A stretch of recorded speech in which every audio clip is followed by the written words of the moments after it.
Hello students, welcome back to MG Plus, and today we are going to start with the next topic, that is past tense. In the previous lecture we have studied about the present tense and I have told you one more thing कि अगर हम लोग एक tense को बहुत अच्छे से समझ गए तो हमें नेक्स्ट टेंस में यानी कि पास्ट टेंस में और फ्यूचर टेंस में ज्यादा प्रॉब्लम नहीं आएगी क्योंकि चारों ही बाइफिकेशन सेम है, simple, continuous, perfect and perfect continuous. Four of the bifurcations are same. But the thing is, अगर एक चीज को हम समझ गए इजीली तो हम लोग बाकी चीजों को भी इजीली कवर अप कर पाएंगे. तो पास्ट टेंस मतलब the time which has already past, ऐसा टाइम जो पहले ही पास हो चुका है. ये ऐसा कोई एक्शन, ऐसा कोई इवेंट जो ऑलरेडी हो चुका है, उसके बारे में अगर हम डिस्कस करें, that means we are discussing about the past tense. Correct? Okay, now again we have four bifurcations of past tense: simple past, past continuous, past perfect and past perfect continuous. Let us understand each of the bifurcation in a detail. Okay, simple past. Simple past हम लोगों ने simple present में पढ़ा था एक formula जिसके अंदर हमने नॉर्मल सेंटेंस का फॉर्मूला यूज किया था, subject plus verb plus object. तो same formula we are going to use in simple past, but difference कैसे करेंगे, डिफरेंशिएट कैसे करेंगे कि पास्ट सिंपल है, पास्ट प्रेजेंट है, या सिंपल फ्यूचर है, जो भी है हम लोग डिफरेंशिएट कैसे करेंगे with the help of verb. अगर वर्ब की सेकंड फॉर्म यूज हो रही है, that means it is a simple past tense. Subject plus verb plus object. Now over here we have used second form of verb. Write ka second form wrote. So she wrote a letter. Subject plus second form of verb plus object. This is how we make sentences in simple past. When something happened in the past, we use simple past tense. कोई भी ऐसा action, कोई भी ऐसा event जो already past में हो चुका है, उस इवेंट को डिस्क्राइब करने के लिए, उस इवेंट को डिनोट करने के लिए हम सिंपल पास्ट का यूज करते हैं. Okay, now one more thing. एक रूल हमने डिस्कस किया था वर्ब के साथ एस और ईएस लगाने वाला. Now that rule is only and only applicable for simple present tense. We are not suppose to apply that particular rule in simple past. To make sure, children, you are not using that particular rule over here. Now let us make it a negative sentence. Yes, we have already discussed to make a sentence negative we always and always require helping verb. हमें helping verb की जरूरत होती है. Now again we do not have any helping verb over here. तो हमने simple present में पढ़ा था कि do, does and along with that did. These are the hidden helping verbs. तो हिडन हेल्पिंग वर्ब्स हम इसमें भी यूज करेंगे क्योंकि यहाँ पे कोई हेल्पिंग वर्ब नहीं है. हमने डू और डज में, डू और डज हमने प्रेजेंट में यूज किया था.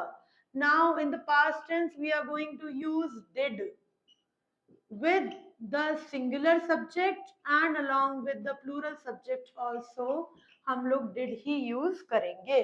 तो और make sure along with do, does and did we are always and always supposed to use first form of verb, not other than that. So she did not write a letter. अगर हम लिख देंगे she did not wrote a letter, that means the sentence is grammatically incorrect. But to make it grammatically correct, we are going to use first form of verb along with did. Did अपने आप में बता रहा है कि ये जो sentence है, that sentence is in a past tense. So हम लोगों को second form of verb use करने की requirement यहाँ पे नहीं होती है. Do, does and did, इन तीनों के साथ ही हम लोग first form of verb का use करते हैं. Now let's make it interrogative. We got to know that did is a helping verb we are using over here. तो did को हम subject के आगे ले आएंगे. Did she, again did के साथ interrogative sentence में भी first form of verb write a letter along with the question mark. Negative interrogative की अगर हम बात करें तो did के साथ nt will make it negative. Didn't she write a letter? Any doubt in this? Moving towards past continuous tense. When something was happening at some time in the past, जब कोई एक ऐसा इवेंट जो past में चल रहा था, उस इवेंट के लिए हम पास्ट कंटिन्यूअस टेंस यूज करते हैं. हमने प्रेजेंट कंटिन्यूस में हमने फॉर्मूला सीखा था subject plus helping verb plus first form of verb plus ING plus object. Same formula will be applicable over here, but जो हेल्पिंग वर्ब है हमने प्रेजेंट में हेल्पिंग वर्ब यूज करी थी is am are, but past में हम helping verb use करेंगे was along with were। अगर सब्जेक्ट सिंगुलर है तो was, सब्जेक्ट प्लूरल है तो were। करेक्ट। तो she subject was helping verb, writing verb first form plus ing, and again a letter is an object over here। got it? okay, now अगर मुझे इसको negative करना है तो it won't be a problematic like simple past, because यहाँ पे हमें helping verb given है, तो हम डायरेक्टली इस हेल्पिंग वर्ब के साथ नॉट लगाकर इस सेंटेंस को नेगेटिव इजीली कर सकते हैं। और सेम वे अगर हमें इसको नेगेटिव इंटरोगेटिव करना है तो हेल्पिंग वर्ब को हम सब्जेक्ट के पहले लगाकर भी इस सेंटेंस को interrogative was she writing a letter, it can become an interrogative sentence. और अगर नेगेटिव इंटरोगेटिव करना है तो अगेन wasn't कर सकते हैं, wasn't she writing a letter। correct?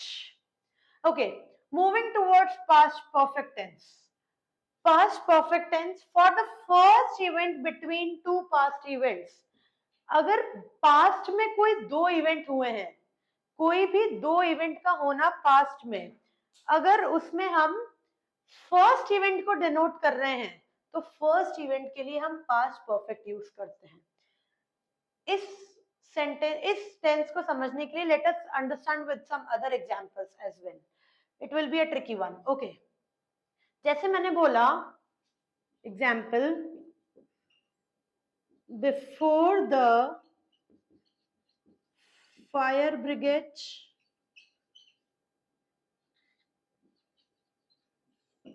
arrived, the fire had already extinguished।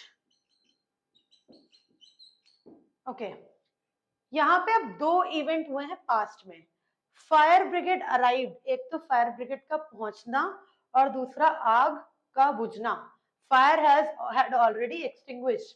Out of these two past events, ये दोनों ही पास्ट इवेंट्स हैं। अब इन दोनों में से जो इवेंट पहले हुआ होगा, पहले क्या हुआ, फायर ब्रिगेड का आना हुआ या फायर का बुझना हुआ, तो एक्सटिंग्विशिंग वाला जो इवेंट है ये पहले हुआ, तो इसके साथ हमने परफेक्ट टेंस यूज किया। अगर हमें दो इवेंट्स दे रखे हैं, उन दोनों इवेंट्स में से जो first for the first event between two past events, जो फर्स्ट जो पहले हुआ इवेंट उसको हम डिनोट करें तो हम पास्ट परफेक्ट की बात करते हैं। और अगर इसी का एक एग्जांपल देखें तो she has written a letter। so this is how we are going to make sentences in past perfect tense। okay, अब अगर मुझे इसी को नेगेटिव करना है she has written a letter को, तो again I have a helping verb, formula हम देख ही लेते हैं, she plus s subject plus helping verb plus verb third form plus object। now helping verb perfect tense है तो has, have and had यही आएंगी। has and have we have already used in present tense, तो बचा हुआ had we are going to use in past tense। correct? तो she had written a letter, इसको negative करने के लिए she hadn't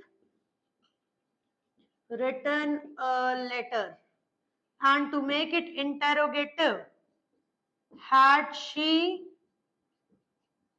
written a letter along with the interrogation mark, and to make it negative interrogative, hadn't हो जाएगा hadn't she written a letter along with the question mark।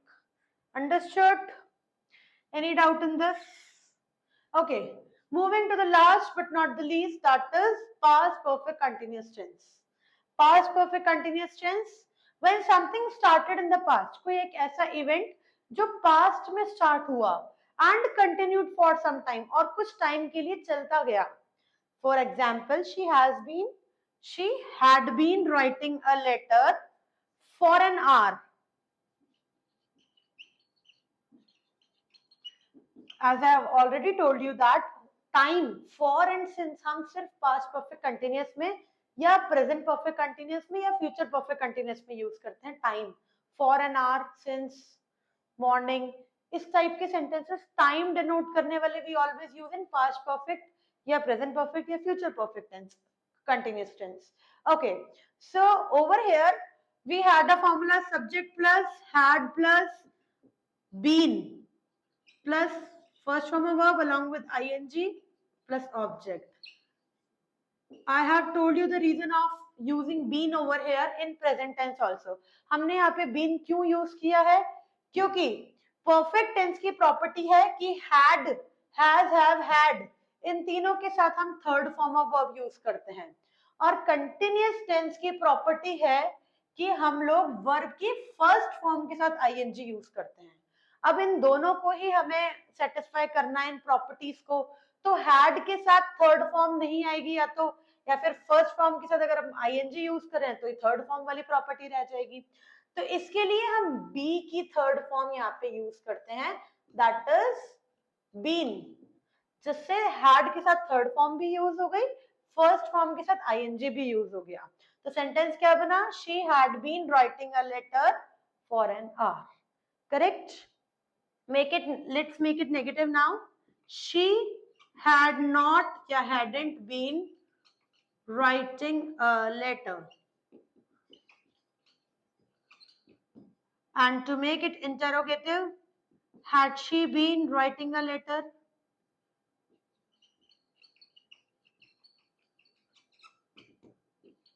And just to make it negative interrogative, we are simply going to put NT along with had. Hadn't she been writing a letter? So this is all about 4 categories of past tense, and we are done with present tense, we are done with past tense. Now I want you people to understand the most important rule that cannot be omitted from this lecture. Now over here, to make negative interrogative sentence, we have used didn't she write a letter, wasn't she writing a letter, hadn't she written a letter, hadn't she been writing a letter. तो यहाँ पे हम लोगों ने did के साथ NT लगाया, had के साथ NT लगाया, was के साथ NT लगाया, means हम लोगों ने helping verb को negative किया. But the most common mistake जो बच्चे करते हैं, that is did के didn't को हम लोगों ने did not she write लिख दिया. तो ये सेंटेंस बेटा ग्रामेटिकली रॉन्ग हो जाएगा. अगर मैंने इसको wasn't की जगह was not लिख दिया और आगे नेगेटिव इंटरोगेटिव सेंटेंस बना दिया, that means this is a wrong sentence again. Correct. तो अब अगर मुझे इसको इस फॉर्म में लिखना है तो मुझे was और not के बीच में मेरा सब्जेक्ट इंक्लूड करना पड़ेगा. Was she not writing a letter? That will be grammatically correct. Wasn't she writing a letter? That will be grammatically correct. But अगर मैंने लिख दिया was not she writing a letter, that will be grammatically incorrect sentence. So kindly make sure you are not committing this kind of mistakes in your sentences. And that's all about this class. In the further lecture, we are going to discuss the future tense. And thank you for watching.